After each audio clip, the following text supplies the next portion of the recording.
Hello everyone, Shalini teacher class में एक बार फिर आपका बहुत स्वागत है। आई होप आप सब बहुत अच्छे होंगे, अपनी पढ़ाई को सुचारू रूप से आप कर रहे होंगे डेली बेसिस पे।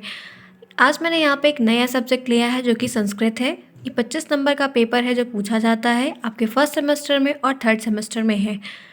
आज यहाँ पर हम जो इम्पॉर्टेंट चीज़ें हैं उन्हीं के बारे में डिस्कस करेंगे। मैं आपको पूरे संस्कृत के जितने भी लेक्चर्स हैं मैं आपको इम्पॉर्टेंट चीज़ें बताऊंगी जिससे क्वेश्चंस बनते हैं, और बहुत बेसिक ग्रामर जो ग्रामर हमारा हिंदी का उससे रिलेटेड है। हाँ, ये है कि ये संस्कृत में है, हमें इसको मल्टीपल टाइम रिवाइज करना है, हम इसमें अच्छा नंबर स्कोर कर सकते हैं, कोई प्रॉब्लम नहीं होगी। और आपको इस वीडियो का पीडीएफ जो है टेलीग्राम चैनल पर मिल जाएगा, आप वहां से जाकर अपना पीडीएफ ले सकते हैं। और अगर आपको कोई भी डाउट या कोई भी प्रॉब्लम है तो आप कमेंट के थ्रू पूछ सकते हैं, मैं आपकी प्रॉब्लम को तुरंत सॉल्व करने की पूरी कोशिश करूँगी।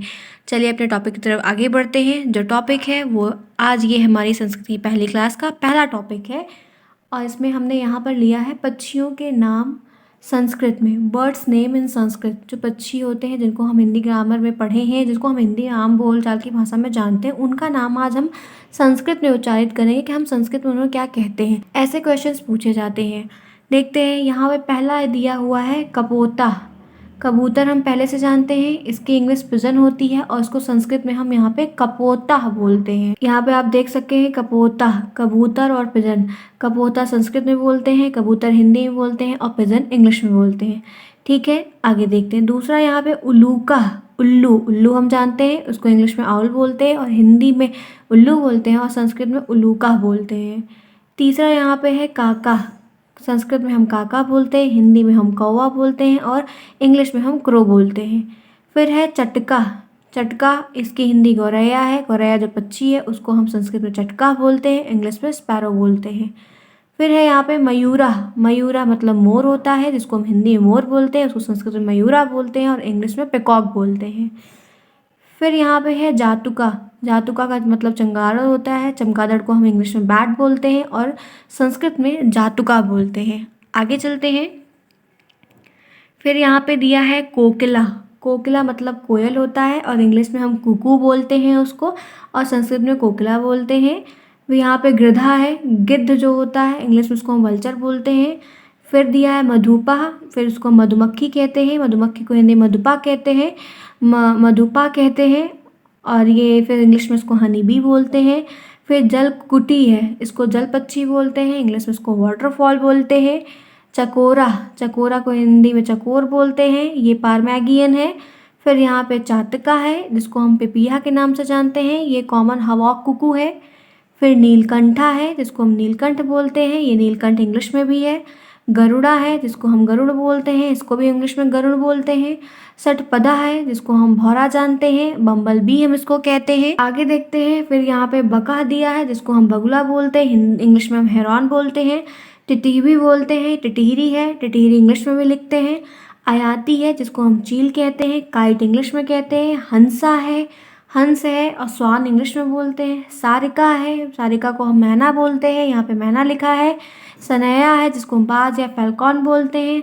सारसा है, सारस या क्रेन है। वर्तका है, बतख या डक है।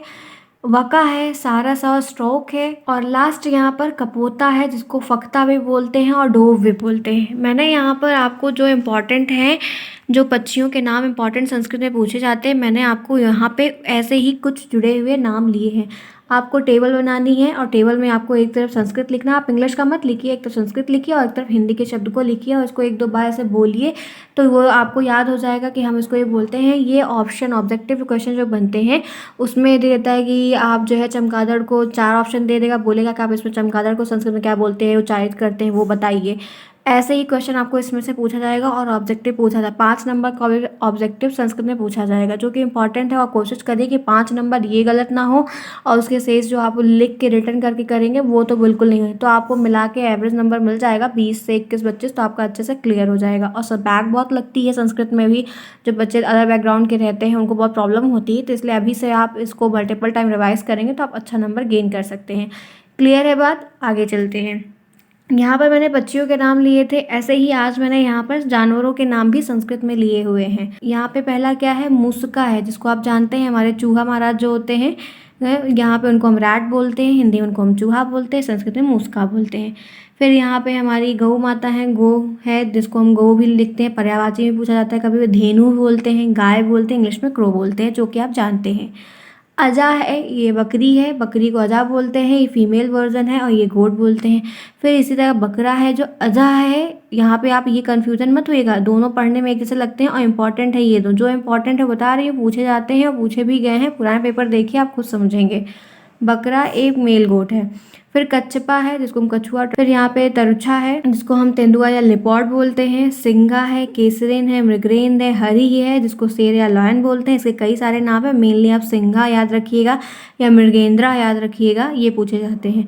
फिर हस्ती है, करी है, गजा है, ये पूछा जाता है, हाथी है, एलिफेंट आप जानते हैं, नकुला मतलब नेवला है, विसल है। यहाँ पे आगे देखते हैं, क्लियर है। फिर यहाँ पे दिया हुआ है करकटा है या कुलीरा, केकड़ा जो क्रैब होता है उसको करकटा कुलीरा बोलते हैं, गोधा है जो गो है एक जानवर है बोला जाता है, और लोमसा है, लोमड़ी है, फॉक्स है आप जानते हैं, व्याघ्रा या द्वीपिन है जिसको बाघ बोलते हैं, महिषा मतलब भैंस होता है, बफेलो है, मृगा मतलब हिरण डियर है, लोमसा मतलब लोमड़ी विक्सन है, विका मतलब भेड़िया वोल्फ है। क्लियर है, आगे देखते हैं। फिर यहाँ पे मरकटा है, बंदर है, मंकी है, मत्स्या है, मीना है, झसा है, मत्स्या है, मीना है, झसा है, मत्स्य है, मीन झसा, ये इनकी संस्कृत हिंदी एक ही नाम होते हैं। मछली भी बोलते हैं, ये चीज़ यहाँ पे मत्स्य मतलब मछली होता है। फिर दुदरा या भेका है जिसको मेढक या फ्रॉग बोलते हैं। तो मैंने यहाँ पे आपको कुछ इंपॉर्टेंट जानवरों के नाम भी संस्कृत में बताया कि हम इनको क्या पुकारते हैं या इन्हें क्या बुलाया जाता है। इनके भी जो क्वेश्चंस बनते हैं वो भी ऑब्जेक्टिव टाइप के बनते हैं कि आपसे पूछ लेगा अजा का आप संस्कृत में बताइए या बकरी को बताइए कि संस्कृत, एक ऑप्शन दिया रहेगा और आपको चूज करना रहेगा। आई होप आपको वीडियो पसंद आया होगा। मैं इसके आगे नेक्स्ट वीडियो में क्लासेस में कंटिन्यू करूंगी। इसके आगे मैं इंपॉर्टेंट चीज़ और आपको बताऊंगी क्या पूछे जाते हैं, कैसे क्वेश्चन आते हैं। आज की संस्कृत फर्स्ट क्लास में पहले लेक्चर में हमने यहाँ पे पक्षियों के नाम संस्कृत में और जानवरों के नाम संस्कृत में पढ़ा है। इसके आगे हम नेक्स्ट वीडियो में और इम्पॉर्टेंट जो चीज़ें हैं मैं उनको कंडक्ट कराऊंगी, डिस्कस करूंगी। अगर आपको कोई डाउट है तो आप पूछ सकते हैं। अगर मेरी रिक्वेस्ट है, अगर आपको वीडियो अच्छा लगा है तो वीडियो को लाइक करिए, शेयर करिए, सब्सक्राइब करिए, चैनल से बने रहिए। Thank you so much.